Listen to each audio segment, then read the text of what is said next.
Je ne donnerai plus à un Camerounais même 5 francs. Parce que vous êtes des roublards, des mendiants. A bien observé, le peuple camerounais ne veut pas le changement. Le peuple camerounais ne veut pas son développement. Les Camerounais n'aiment pas le bonheur. Ils préfèrent la misère que leur impose le régime de M. Paul Biya depuis 43 ans. Je vais vous donner 2 faits concrets qui témoignent de ce que les Camerounais préfèrent vivre dans la quémandise, dans la mendicité. Les Camerounais sont des mendiants et ils aiment ça. Et c'est pour ça que Paul Biya dure. 2 faits. J'ai une bonne connaissance qui travaille dans un média, avec qui je m'entends plutôt bien, on ne peut pas dire très bien. Il m'appelle un jour, récemment la semaine dernière, ou la semaine d'avant, pour me dire, prof, j'ai perdu ma mère, je l'enterre là, voilà. Et quand il me dit ça, c'est à 1 semaine. Bon, je lui dis, écoute, je veux bien parce que tu m'appelles, c'est pour que je contribue. Mais vous qui demandez des services aux gens, mais rendez déjà service à ces bienfaiteurs. Ta mère n'est quand même pas morte là hier. Tu m'annonces que tu l'enterres dans 1 semaine, donc tu veux de l'argent en 1 semaine. Je fais comment?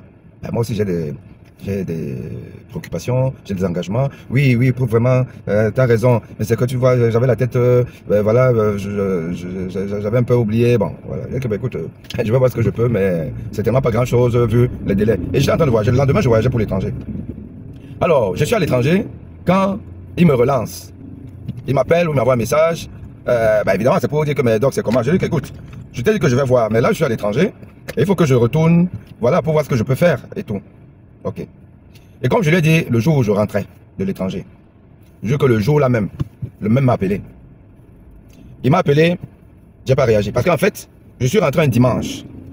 Et il m'appelle dimanche alors que je suis rentré le dimanche. Et lundi, j'essaie de faire la transaction via ma banque. Mais j'ai un souci parce que là-bas à l'étranger, j'ai perdu mes codes d'accès à mon téléphone. Voilà, parce que j'étais sur empreinte digitale et puis l'empreinte, je sais pas pourquoi bugué. Et je ne me souvenais pas de mon code d'ouverture de mon téléphone. Et j'ai donc dû reformater mon téléphone. Reformater mon téléphone impose de retélécharger toutes les applications, dont l'application de ma banque. Retélécharger l'application de la banque, ça veut dire que vous devez passer à l'authentification du code de transaction bancaire en ligne. Et apparemment, ça prend 8 jours. Ce qui veut dire que jusqu'au jour je ne peux pas faire une transaction en ligne. Mais donc ça, moi j'ai cette information. Ça veut dire que je ne peux même pas lui envoyer cet argent.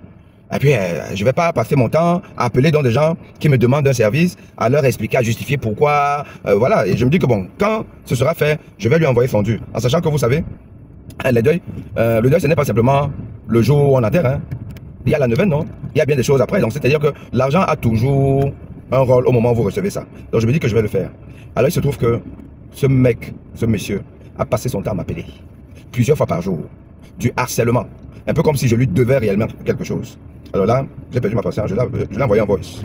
Un voice qu'il a lu et il n'a même pas réagi. Je lui ai dit, écoute, tu sais quoi? Je vais te dire une chose. Normalement, j'étais en train de vouloir déroger à mon principe maintenant que je n'aide plus personne au Cameroun. Oui, parce que j'avais décidé que je n'aide plus les gens au Cameroun. Surtout les gens qui n'ont pas les cartes de vote là. Les gens qui ne sont pas inscrits à la liste de l'ECAM. Qui passent le temps à demander l'argent à la diaspora. J'avais dit que je ne le fais plus. Mais je voulais le faire pour toi.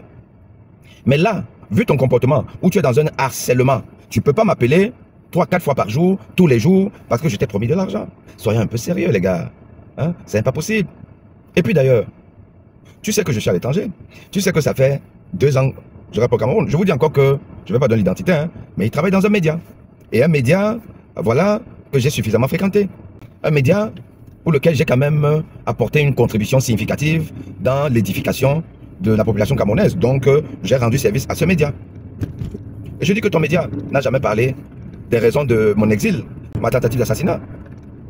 Ton média n'a jamais parlé de ça. Je ne sais pas si tu as essayé de voter pour ça, mais tu m'as même jamais appelé pour me dire que, prof, je compatis. Jamais, vous êtes comme ça. C'est parce que nous dénonçons ce qui vous rend pauvre, ce qui vous rend mendiant. Nous dénonçons ce qui vous rend mendiant. Et vous n'êtes pas solidaire. Vous ne nous soutenez pas. D'ailleurs, c'est le genre, le pauvre aussi, il dérange. D'ailleurs, c'est un pauvre Lolo. Il dérange avec ses accusations et tout ça là. Oui, c'est ce que ces gens-là font. Voilà. Mais maintenant, tu viens me demander, tu penses que si le Cameroun devenait ce que moi je veux, ce que nous qui sommes dans des exilés d'opinion, si le Cameroun devient ce que nous voulons, tu penses que tu seras en train de mendier? Depuis quand un employé, un journaliste ou un employé d'un média, autre, doit commencer à demander 10 000 francs, 20 000 francs pour enterrer sa famille. En Europe, tu ne vois pas ça. Dans les périodes sérieuses, tu ne vois pas ça. Personne ne me demande de l'argent ici en France. Personne. Parce que chacun a ce qui lui suffit. Mais vous passez votre temps à mendier. Voilà, donc tu passes toute ta vie à mendier comme ça, à demander de l'argent à gauche, à droite et tout ça là. Et le moment venu, tu vas aller voter pour le bien. Voilà le Camerounais. Le Camerounais aime la mendicité. Il n'aime pas se bouger, il veut voir ses enfants grandir. Or, ses enfants ne peuvent pas grandir puisque lui-même, il ne va pas vivre. Ses enfants vont grandir. Comment vous pouvez faire grandir vos enfants alors que vous n'êtes pas autonome? Deuxième cas, rapidement. Une sœur de village m'appelle, m'envoie des messages. Mais une parente, quelque chose comme ça là, qui est hospitalisée à la Quintinie, elle est en réanimation. Vraiment, si tu peux aider, bah, tu peux aider. Je me disais peut-être que c'est pour donner de l'argent et tout, j'avais déjà ma réponse. Bah, tu veux que mon aide se résume en quoi? Qu'est-ce que je peux faire tout? Si tu peux voir là-bas à la Quintinie, si on peut faire des réductions, parce que vraiment, même l'oxygène, tout coûte cher, ainsi de suite. Alors, je lui ai dit, écoute, je vais te dire, si c'est toi encore, j'aurais compris. Mais tente, pardon, passer avec ça. Passer avec ça.